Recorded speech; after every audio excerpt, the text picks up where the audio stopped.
கோவிலில் சாப்பிட்ற அதே டேஸ்ட்டில் வீட்டில் புளியோதரை சாப்பிட்லாம் வாங்க. கடாயில் 1 டேபிள் ஸ்பூன் கடலைப்பருப்பு, 1/2 டேபிள் ஸ்பூன் உளுந்தம்பருப்பு, 1/2 டேபிள் ஸ்பூன் மல்லி, 1/2 டேபிள் ஸ்பூன் சீரகம், 1/2 டேபிள் ஸ்பூன் மிளகு, 4 காஞ்ச மிளகாய், கருவேப்பிலை கொஞ்சம். இது லோ ஃப்ளேமில் வச்சு நல்லா வறுத்து கோல்டன் ப்ரௌன் ஆனதும் கோர்ஸாக அரைச்சி வச்சுக்கோங்க.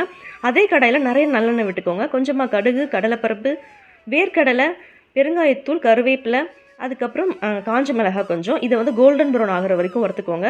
முந்திரி இருந்தால் ஆட் பண்ணிக்கோங்க, ஆப்ஷனல் தான். பெரிய லெமன் சைஸ் புளி வந்து நான் கரைச்சி வச்சுருக்கேன், அந்த தண்ணியும் இதில் ஆட் பண்ணிக்கோங்க. மஞ்சத்தூள், உப்பு. இது வந்து நல்லா கொதித்து ஆயில் பிரிஞ்சு வரணும். அதுக்கப்புறமா நம்ம புளியோதரை பொடி அரைச்சி வச்சுருக்கோம் இல்லையா, அதுதான் இதில் முக்கியமான இன்க்ரீடியண்ட்டே. ஸோ அது 2 டேபிள் ஸ்பூன் ஆட் பண்ணிக்கிறேன். புளியோதரை வந்து தொக்கு கன்சிஸ்டன்சி திக்காக ஆகும். அதுக்கப்புறமா கொஞ்சமாக நாட்டு சக்கரை ஆட் பண்ணிக்கிறேன். வெல்லம் இருந்தால் கூட ஒரு சின்ன துண்டு ஆட் பண்ணிக்கோங்க, ஃப்ளேவர் என்ஹான்ஸ் பண்ணி கொடுக்கும். சாதம் உதிரியாக வடித்து வச்சுருக்கேன். அதில் பார்த்திங்கன்னா இந்த புளியோதரை பொடி கொஞ்சம், கருவேப்பிலை பச்சையாகவே, இந்த தொக்கையும் ஆட் பண்ணி மிக்ஸ் பண்ணிங்கன்னா டேஸ்டியான புளியோதரை ரெடி. தேங்க்யூ.